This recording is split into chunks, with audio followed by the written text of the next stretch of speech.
Aqui só tinha nós mesmo aqui, uma casinha bem longe aí. Aí pro lado do campo não tinha casa nenhuma. Eu tinha escolinha ali, igrejinha ali.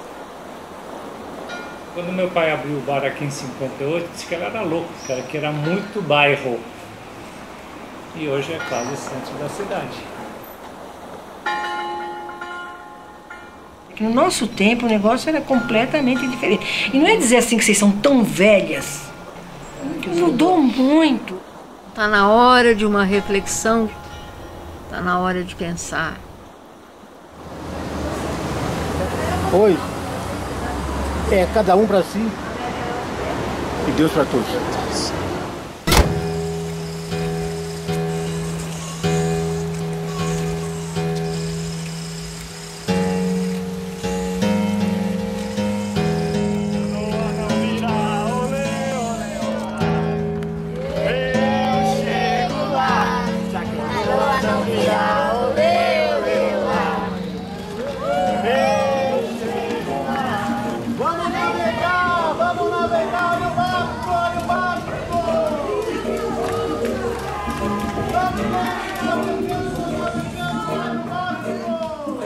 A minha cunhada falou assim: Lúcio, a mãe conseguiu um terreno lá no Pantanal e a minha irmã, se você quiser ir, só que tem que madrugar lá para encontrar o homem para conversar com ele.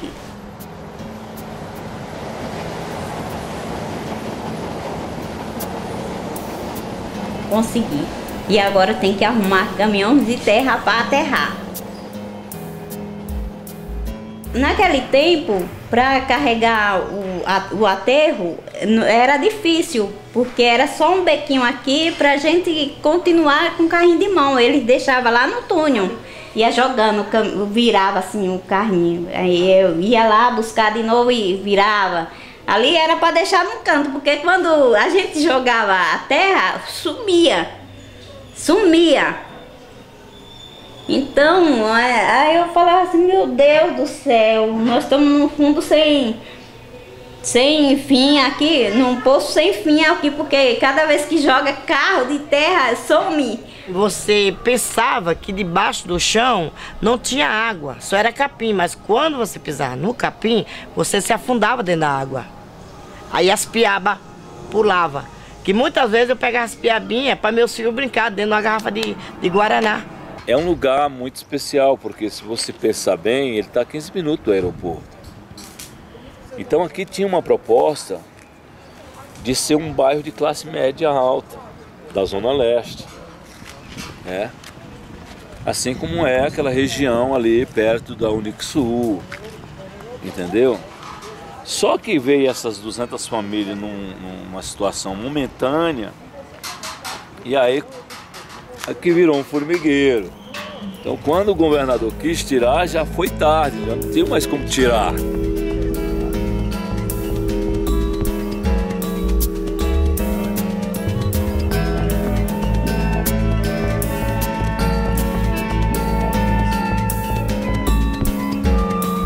Quando tinha as enchentes, a gente não sabia o porquê existiam essas enchentes.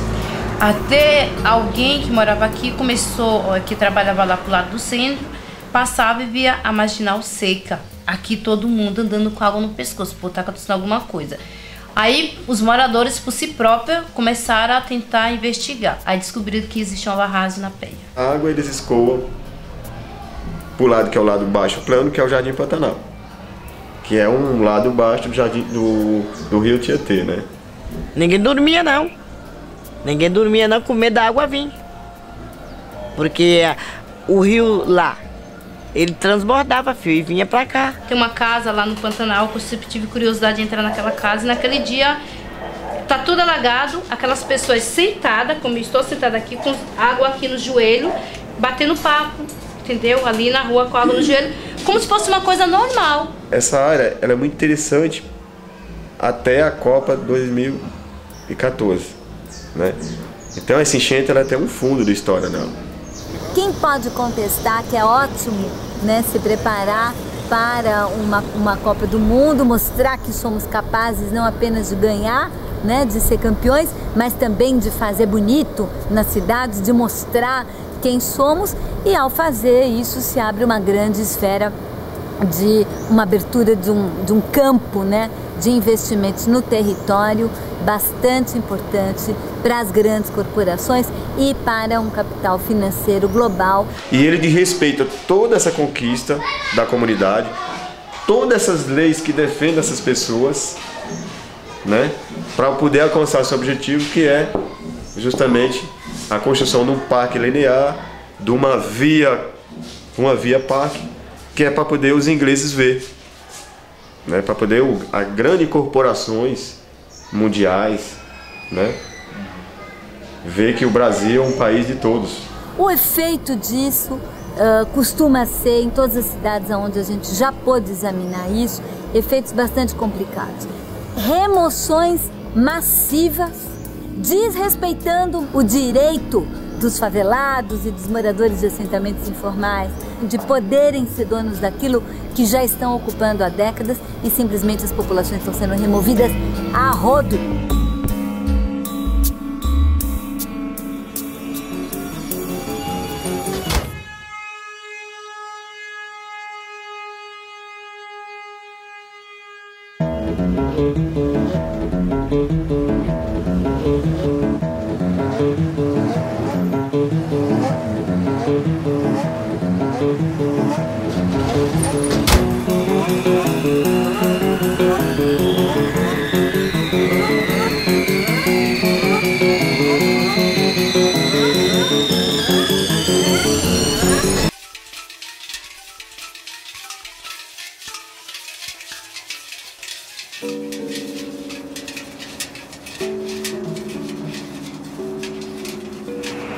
Infelizmente não é cidadão brasileiro, mas é como se não fosse extinto.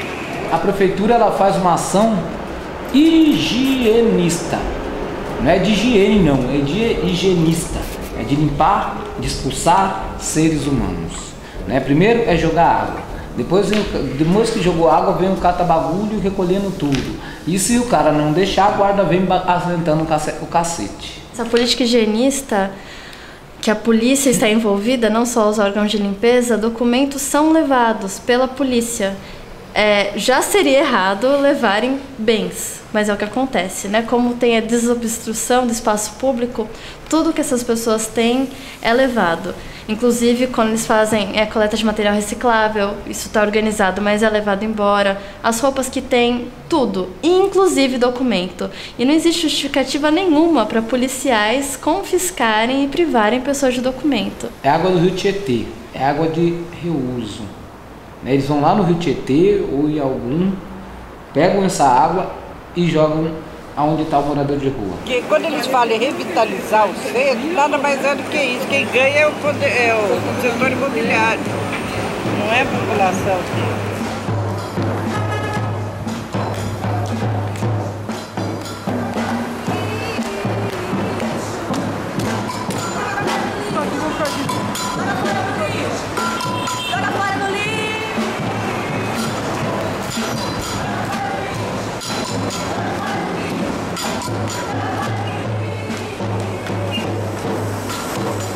O que é essa tal de revitalização? Revitalizar o que sem o ser humano? Sem a população? Sem contratar um morador de rua, pedreiro, carpinteiro, marceneiro, para que ele possa ajudar a fazer a obra? Não. Também dizendo que ali é um espaço chamado Cracolândia, se criminaliza um bairro, se tira-se os moradores, os comerciantes, os comerciários e os moradores de rua e se vende para o capital a preço de banana. Eu acho que o capital, ele tem interesse em levar todo mundo que tem dinheiro no shopping. Esse é o papel do capital. Então vai lá no shopping de Genópolis, você está protegido. Para que shopping popular? Para que sentar aqui e ficar conversando, jogando conversa fora? A cada vez que passa um filme como Cidade de Deus, ou tem uma reportagem no Jornal Nacional sobre um tiroteio, um tiro perdido numa favela do Rio de Janeiro, se vende condomínio à beça em nome da segurança em São José do Rio Preto. A maioria das pessoas se fecham dentro dos apartamentos a partir das 19 horas. É muito difícil alguém sair. Na minha faixa etária eu sou louca de estar na rua. Eu devo ser a única, porque as pessoas não saem à noite mais.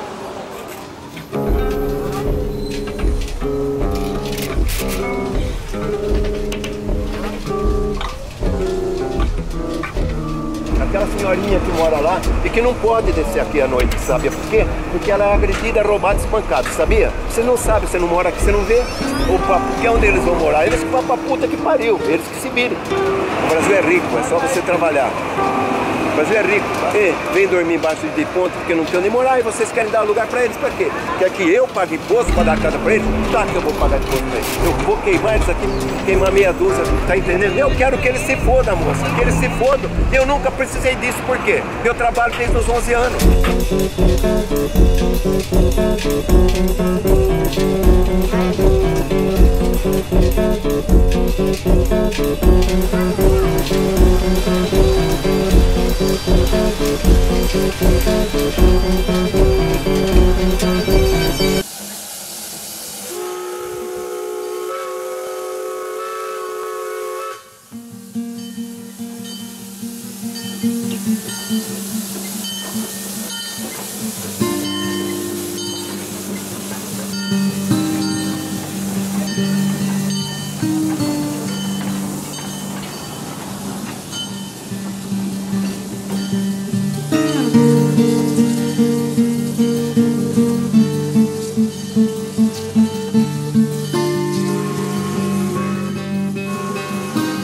Ferrovia Perus-Pirapora, uma ferrovia que ela nunca chegou no seu destino, né? Nunca chegou a Pirapora, né?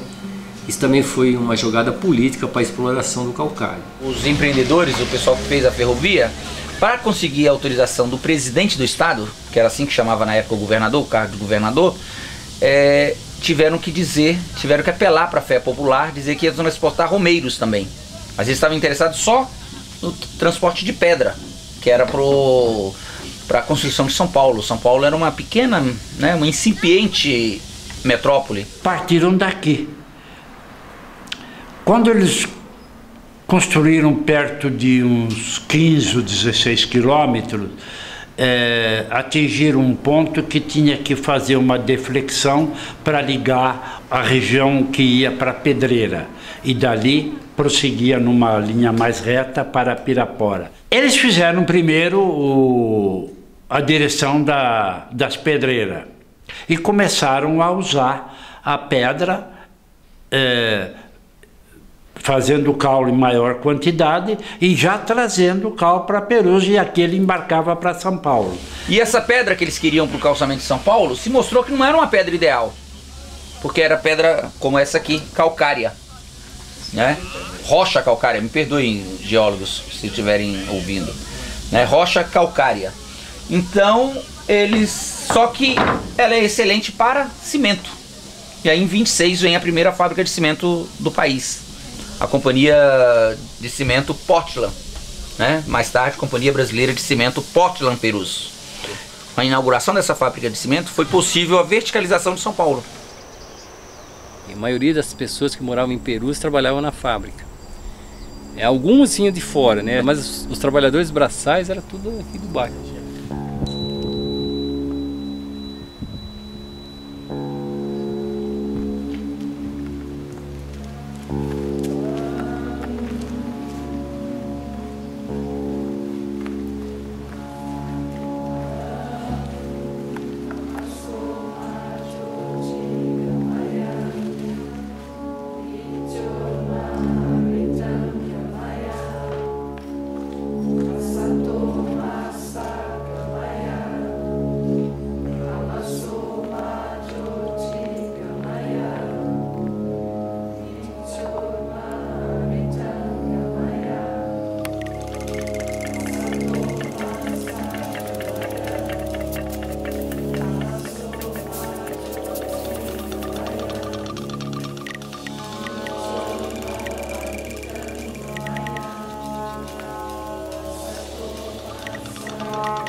Então eu acho que Perus ele tem muita história. Aqui era caminho de tropeiro, né? Passava tropeiro por aqui.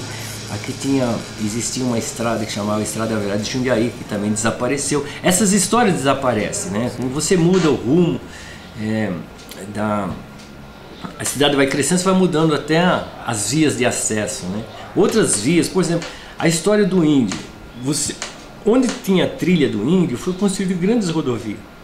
A Anhanguera, por exemplo, era trilha de índio. O Guarani ela sempre se reconheceu como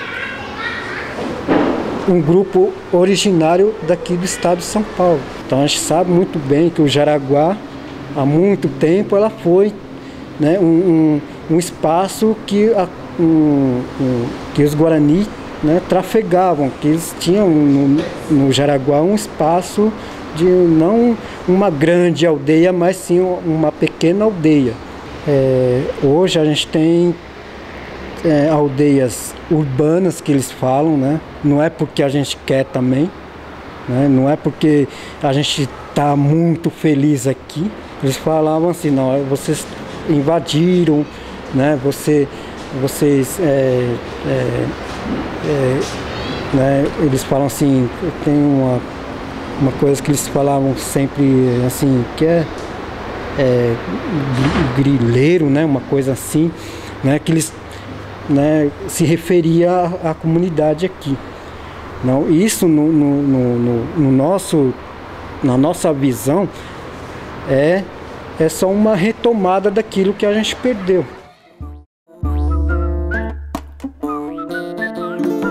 Tem Pirituba, Piquerite e Itaquá. Tem Jaguaré, tem Jaguara e Jaraguá. Tem Tremembé, Tucuruvi, tem Curuçá. Tem Sapopemba, Paranapiacaba. Tem Mandaqui, Itaquera, Jaçanã. Tem Itaim, Cangaíba e Butantã. Tem Jabaquara, tem Moema e Sacomã. Birapuera, Tatuapé, Mairiporã. Carapicuíba, Itupeva, Barueri. Tem Utinga, tem Itu, Itapevi. Tem Cabriúva, Jarinu, Jacareí. Tem Taubaté, Itatiba e Tatuí.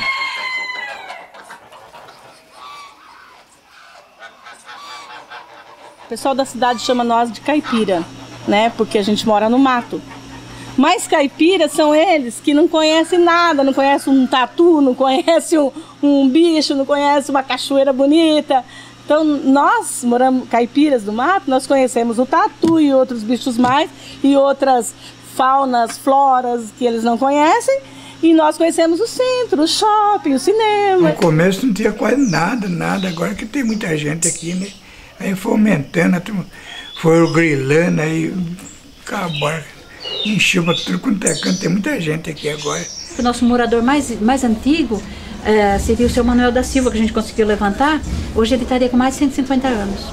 E essa terra era toda dele, era toda da família dele, né?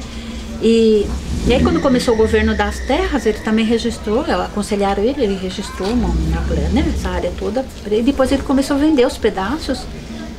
E aí, na década de 20, começou a construção da ferrovia. Em 1938, o presidente Getúlio Vargas veio aqui inaugurar a ferrovia e deu o nome de Engenheiro Marcilac para essa aqui, que era a parada 16, o P16. Não se pode construir, entendeu? Não se pode derrubar mais árvore, porque também chega, né? Claro. Já tá tão bonito, né? Ver essas montanhas cheias de árvore, né?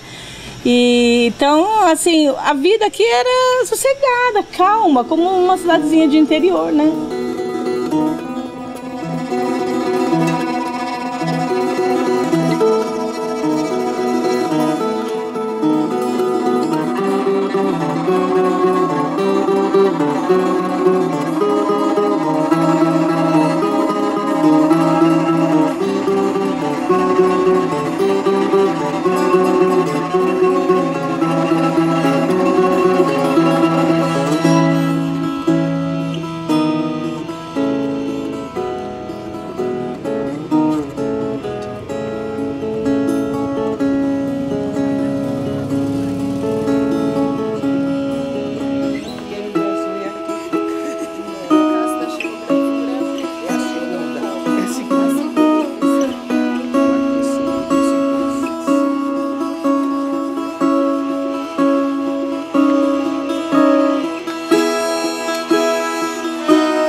Essa região é importantíssima para a sobrevivência da capital, porque ela detém 1/3 da água, né?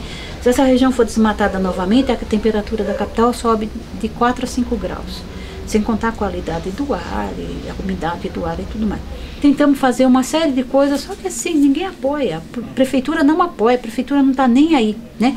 Se a prefeitura fizesse para a região das APAs, como o governo do estado fez para a lei antifumo, como a prefeitura fez para a cidade limpa, e etc, etc, se desse um pouquinho, né? Tá lá agora, tanta preocupação de despoluir o Tietê é importantíssimo, mas tem que não poluir o Capivari, né? Que é o último rio limpo da cidade de São Paulo e é belíssimo.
Aqui é um bairro muito bom, muito gostoso para vocês verem, né? Muita árvore, muito pássaro, né? Até tucano a gente vê aqui sempre. Sempre vem tucano para cá, para as árvores daqui. Então é uma coisa muito linda para a gente poder perder. Esse governo vai fazer um gasto faraônico com o Rodoanel. Daqui 10 anos, isso está superado. E o que ele destruiu? E o que ele destruiu? A cidade ela precisa se desenvolver como um todo e dar condições de mobilidade para a população. Mas esta forma que o governo escolheu, no meu entendimento, não é a mais adequada. Eu sou técnico de transporte, trabalho há 20 anos nessa área, né? E posso afirmar com certeza que os problemas das marginais Tietê e do fluxo de São Paulo não é o Rodoanel que vai resolver. Cada vez que você abre uma nova via, você gera mais trânsito e não menos trânsito, porque você gera mais uma oportunidade de captura dos automóveis. Então, essa balela do Rodoanel é uma balela que rapidamente vai ser contraditada pelos fatos e pelos números. Acabar com a Serra da Cantareira vai trazer uma conta muito grande para a sociedade. E quem é que vai pagar essa conta? É o governo atual ou é a população com a sua saúde? Ele vai tirar o pulmão do São Paulo, né? Porque tem muita mata lá em cima, né? O trânsito vai piorar, não vai? Aí o trânsito vai ficar horrível pra gente aqui. Os caminhões que vão passar só, Diz que ia cortar aqui, ó. Aqui, mas não vai não. Já pensou? Quer ficar pra lá um mercado e nós moramos por esse lado. Como é que a gente ia atravessar com tanto caminhão? Nós não quer isso. Passar pra outro lugar. Fazer uma ponte para as velhinhas passar, senão não passa.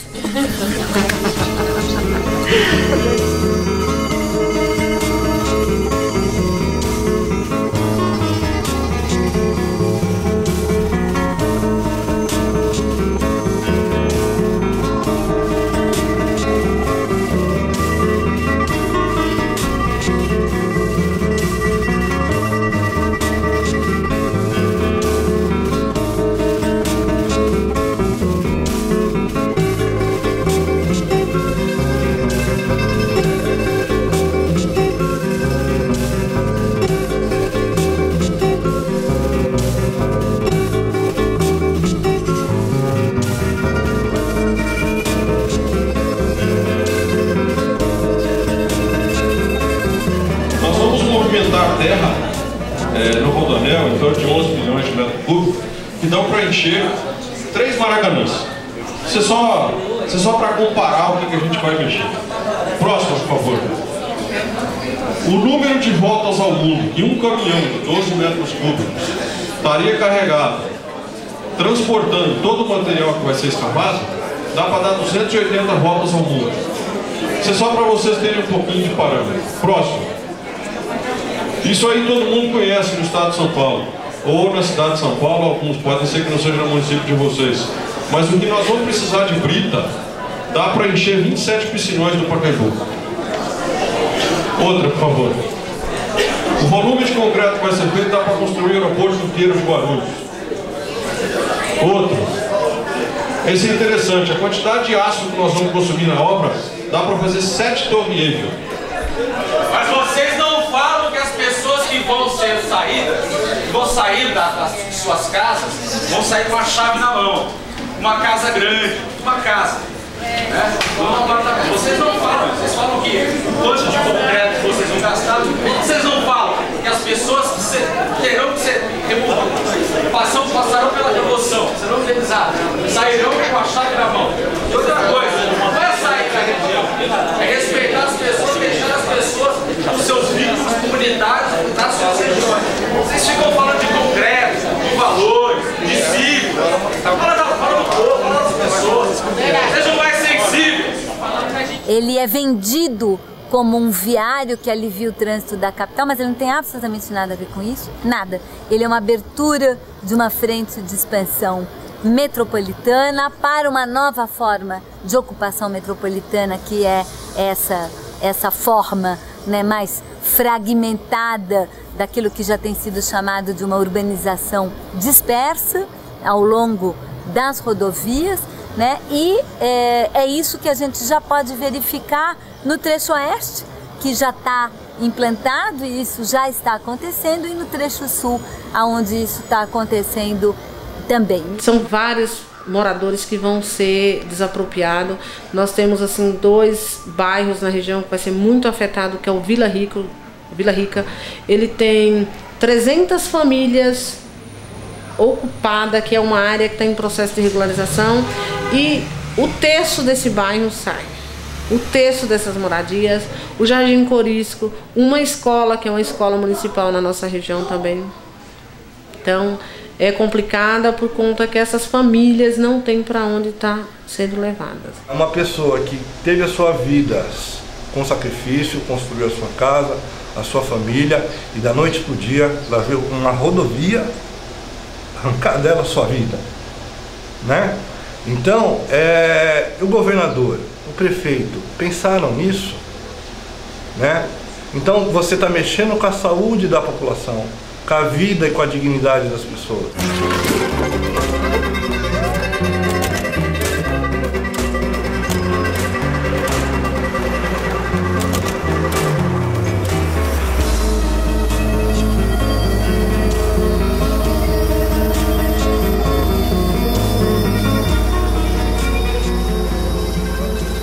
O que eu percebi? Que a gente só ia conseguir as coisas através de força, né? E graças a Deus eu consegui assim chamar atenção, né?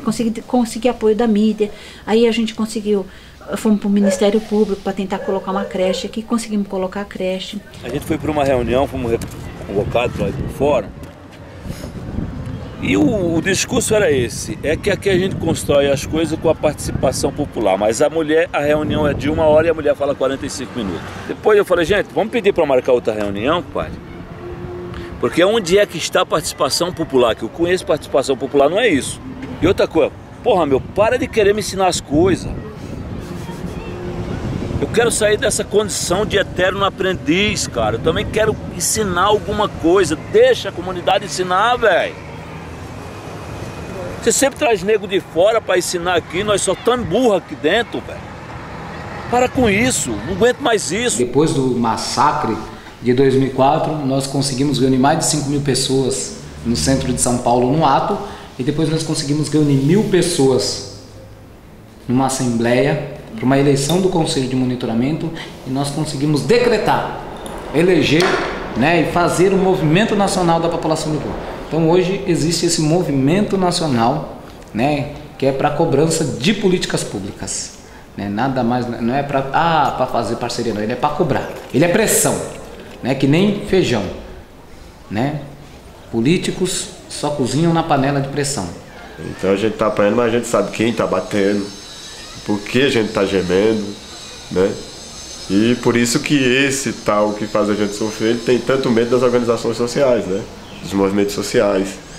Tem tanto medo de um aluno de escola pública de consciência crítica, né? Tem medo de universidade de consciência crítica, de um professor universitário de consciência crítica, né? Porque você acaba sendo, de fato, uma ameaça, né? O Jornal da Tarde também fez uma outra tradução interessante sobre nós, teimosos. O bairro dos teimosos. A gente teima com as coisas até conseguir. Então, é isso, é uma coisa apaixonante. Eu me apaixonei, se não fosse o bairro de Perus e essas lutas sociais, eu acho que eu tinha uma trajetória totalmente diferente. Eu sou grato muito a essa coisa de ter bebido essas coisas, porque foi importante para minha vida profissional, para o que eu sou hoje. São Paulo tem resistência, São Paulo tem historicamente um movimento popular organizado que foi bastante responsável por transformações da cidade, na política ao longo dos anos 80 e dos anos 90, mas que hoje se multiplica em formas de resistência e formas de ação que vão muito além dos tradicionais movimentos sociais e das estruturas partidárias e sindicais. Eu me sinto orgulhosa. Você vai dizer que eu sou orgulhosa? Eu sou. Nesse ponto eu sou. Eu sou porque eu passei por esse trabalho, eu vivi esse trabalho. Eu sofri junto, eu chorei. Eu fui ameaçada de morte. Mas eu vejo que eu estou aqui. Sabe o que você... Dona Cristina, a senhora toma cuidado, a senhora ainda vai levar um tiro na testa na hora que a senhora passar lá na favela. O que você faria no meu lugar?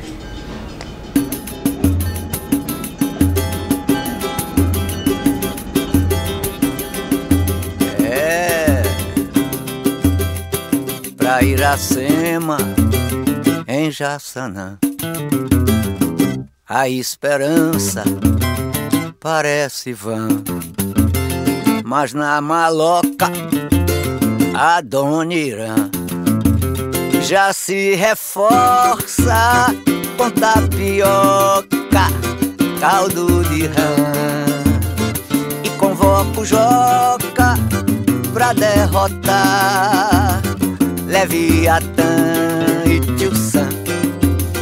De ferro e bronze o trem das 11 voltará, em Jaçanã bem de manhã apitará. Comemoremos Mato Grosso, eu e Joca, com Iracema e o Ernesto na maloca. Só já disse que esse ano vem andar de trem, e o milho vai querer também andar de trem.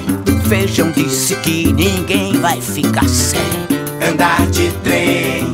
Inês e todo o pessoal da Moca e do Belém andar de trem. De ferro e bronze o trem das 11 voltará, em Jaçanã bem de manhã apitará. Comemoremos Mato Grosso, eu e Joca, com Iracema e o Ernesto na maloca. Frankfurt, Roma, Europa forte, é povo rico de toda sorte. Tudo barateia nesse transporte, até Las Vegas o trem carregas pra Nova York. Mas aqui o gringo tirou o trilho pra não deixar o trem passar. De ferro e bronze o trem das 11 voltará, em Jaçanã bem de manhã apitará. Comemoremos Mato Grosso, eu e Joca, Iracema e